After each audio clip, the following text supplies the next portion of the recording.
রাসূল করিম সাল্লাল্লাহু আলাইহি ওয়াসাল্লাম মিরাজের রজনীতে যখন আল্লাহ সাক্ষাতে যাচ্ছেন বাইতুল মুকাররমের নিকট দিয়ে, তখন নবীজি সাল্লাল্লাহু আলাইহি ওয়াসাল্লামের নাকে একটা সুঘ্রাণ লাগলো। আল্লাহ নবী বলেন, ভাই জিবরিল, এই সুঘ্রাণ কোথা থেকে আসলো? আমি তো দুনিয়ার অনেক দামি দামি পারফিউম ব্যবহার করি, আতর ব্যবহার করি, সুগন্ধি ব্যবহার করি, কিন্তু এত দামি এত কোয়ালিটিপূর্ণ সুগন্ধি তো কখনো আমি পাই না। এটা কোথা থেকে আসলো? কারণ কি? জিবরিল আলাইহিস সালাম বলেন, ইয়া রাসূলুল্লাহ, এটা একজন মহিলা এবং তার বাচ্চাদের কবর থেকে আসতেছে। সুবহানাল্লাহ বলেন।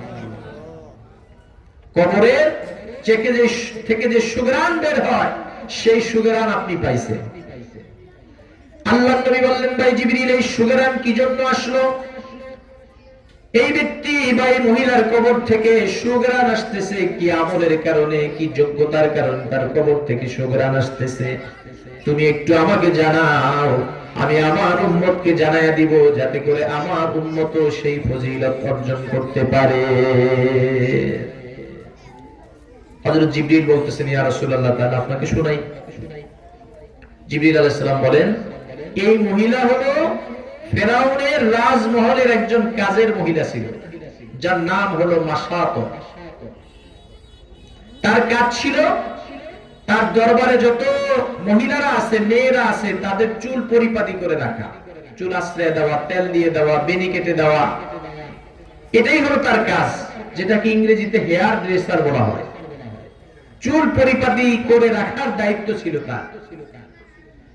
তো একদিন চুল আছড়াইতে গিয়ে তার চিরুনিটা মাটিতে পড়ে গেছে। পড়ে যাওয়ার পরে এই মহিলা চিরুনিটা উঠানোর সময় পড়ছে, বিসমিল্লাহি রাব্বি মূসা ওয়া হারুন।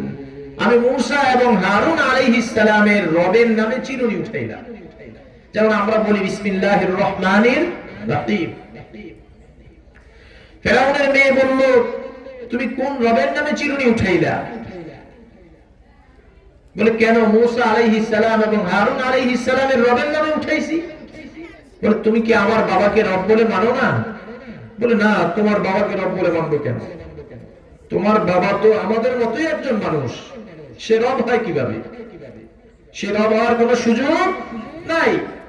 আমরা যেমন আল্লাহর একজন সৃষ্টি বা একটা সৃষ্টি, তোমার বাবাও ঠিক তদ্রূপ আল্লাহর একটা সৃষ্টি। সে রব হওয়ার কোন প্রসঙ্গই আসতে পারে না, তাকে রব বলার কোন সুযোগই নাই। তাহলে তুমি কাকে রব মানো? সেই রবের পরিচয় কি? তখন এই মাসাতা নামের হেয়ার ড্রেসার, চুল পরিপাটি করে রাখতো যে মেয়েটা ফেরাউনের দরবারে, সে বলতেছে, আমি যেই রবের কথা বলতেছি, আল্লাযী রব্বি, যিনি আমার রব, ওয়া রব্বুকে, তোমার রব, ওয়া রব্বু আবাকে, তোমার বাবার রব, ওয়া রব্বুল আলামিন, সমগ্র বিশ্ববাসীর রব, সেই রবের কথাই আমি তোমাকে বলছি। সেই রবই হলো আমাদের সকলের রব, তোমার বাবার রব।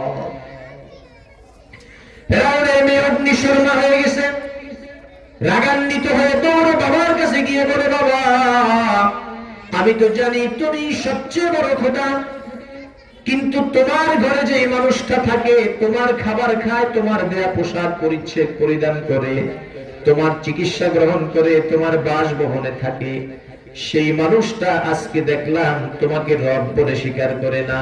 সে বলে নাকি তুমি রব না, আমরা যেমন মানুষ তুমিও নাকি তেমনই সাধারণ একজন মানুষ। রব হলো তিনি, যিনি মূসা এবং হারুনের রব, তুমি বলে রব না।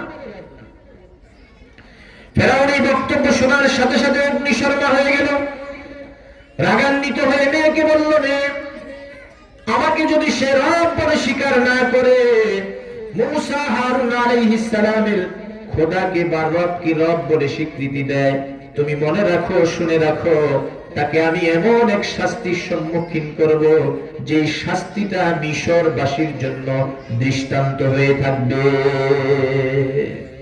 কঠিন শাস্তি আমি তাকে দিব। ফেরাউন তাকে ডাকছে, ডাকার পরে বলছে, তুমি নাকি আমাকে রব বলে স্বীকার করো না? বলে, না, প্রশ্নই আসে না। আপনাকে রব বলে স্বীকার করবো কেন? আমি যেমন একজন মানুষ, আল্লাহর সৃষ্টি, আপনিও তো আল্লাহর একটা সৃষ্টি, আপনি রব হন কিভাবে? তুমি কোন রবের কথা বলতেছো? তিনি বলতেছেন আল্লাযী রব্বী, যিনি আমার রব, রব্বুকা, যিনি আপনার রব, রব্বুল আলামিন, সমগ্র বিশ্ববাসীর রব, সেই রবের কথাই তো বলতেছি আমি।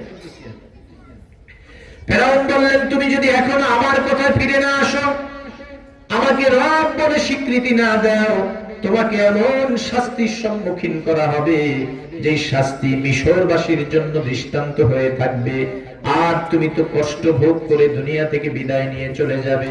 বাদশা বলতেছে, ফেরাউন, তোমার যা ইচ্ছা তাই করতে পারো, যে সিদ্ধান্ত নেয়ার দরকার মনে করো সেই সিদ্ধান্ত নিতে পারো, আমি মাশাতা আমার জায়গা থেকে চুল পরিমাণ এদিক সেদিক হব না। কারণ আমি আল্লাহর এমন এক বান্দী, আমি আমার আল্লাহকে আমার জীবনের চেয়ে বেশি ভালোবাসি, আমার সন্তানাদির চেয়েও বেশি ভালোবাসি, আমার মা বাবার চেয়েও বেশি ভালোবাসি, দুনিয়ার সকল নেতা নেত্রী, রাজা বাদশা যারা আছে সকলের চেয়ে আমি আমার মালিককে বেশি ভালোবাসি। তোমার যা ইচ্ছা তা করো, কিন্তু আমি তোমাকে রব বলে স্বীকৃতি দিব না। ফেরাউন জল্লাদদেরকে নির্দেশ দিলেন, বড় একটা চূড়া তৈরি করো, চূড়ার উপরে বড় একটা ডেক বসিয়ে দাও, ডেকটার মধ্যে তেল দিয়ে ভর্তি করে দাও, চুলার আগুন জ্বালিয়ে দাও, তেল যখন গরম হয়ে টকবক করতে থাকবে তোমরা আমাকে জানাইবা। তেল যখন গরম হয়ে গেল, ফেরাউনকে জানানো হলো। ফেরাউন সেই মাশাতাকে ডাকছে, তার দুইটা বাচ্চা ছিল সাথে। এই ফুটন্ত তেলের ডেকের পাশে তাদেরকে দাঁড় করিয়ে দিল। দাঁড় করিয়ে দেওয়ার পরে ফেরাউন বলল, তুমি যদি আমাকে এখনো রব বলে স্বীকৃতি দাও, তোমাকে কোনো শাস্তি দেওয়া হবে না, তুমি যে জীবন যাপন করতেছো এর চেয়ে উন্নত জীবন যাপনের ব্যবস্থা আমি করব। বাদশা বলল, ফেরাউন, তুমি মনে হয় আমাকে চিনতে পারো না, আমার সিদ্ধান্তের বিষয়টা তুমি জানতে পারো না। আমি তো আমার মালিক আল্লাহ রাব্বুল আলামিনকে আমার জীবনের চেয়ে বেশি ভালোবাসি, আমার সন্তানাদির চেয়ে বেশি ভালোবাসি, আমার আত্মীয় স্বজন, মা বাবা, নেতা নেত্রী, রাজা বাদশা যারা আছে, আমি মাশাআল্লাহ আমার আল্লাহকে তাদের চেয়েও কোটি কোটি গুণ বেশি ভালোবাসি। ফেরাউন বলল, তোমাদের শাস্তির পালা আসছে। ফেরাউন তার বড় বাচ্চাটাকে সামনে নিয়ে আসছে। তুমি যদি আমাকে রব বলে স্বীকৃতি দাও, তাকে ছেড়ে দেওয়া হবে, আর যদি মূসা হারুনের রবকে রব বলো, তোমার এই বাচ্চাকে ফুটন্ত তেলের মধ্যে ফেলে শহীদ করে দেওয়া হবে। মাশাআল্লাহ বললেন, ফাকজি মা আনতা কাজিন, তোমার যা ইচ্ছা তা করো, আমি আমার সিদ্ধান্তে অটল আছি। কারণ আমার এই সন্তানের চেয়ে আমি আমার মালিককে বেশি ভালোবাসি। ফেরাউন এত বড় জালেম, এত বড় অত্যাচারী ছিল, এই মহিলার কথা শোনার সাথে সাথে তার বড় বাচ্চাটাকে ফুটন্ত টকবগে তেলের মধ্যে নিক্ষেপ করে দিছে। ঐতিহাসিকরা লিখছেন, কিতাবের মধ্যে ওলামায়ে কেরাম লিখছেন, ছোট মানুষ, বাচ্চা মানুষ ফুটন্ত তেলের মধ্যে ফালানোর সাথে সাথে তার হাড্ডিগুলো, তার মাংসগুলো হাড্ডিগুলো থেকে আলাদা হয়ে গেছে, একটা দুর্গন্ধ বেরিয়ে আসছে।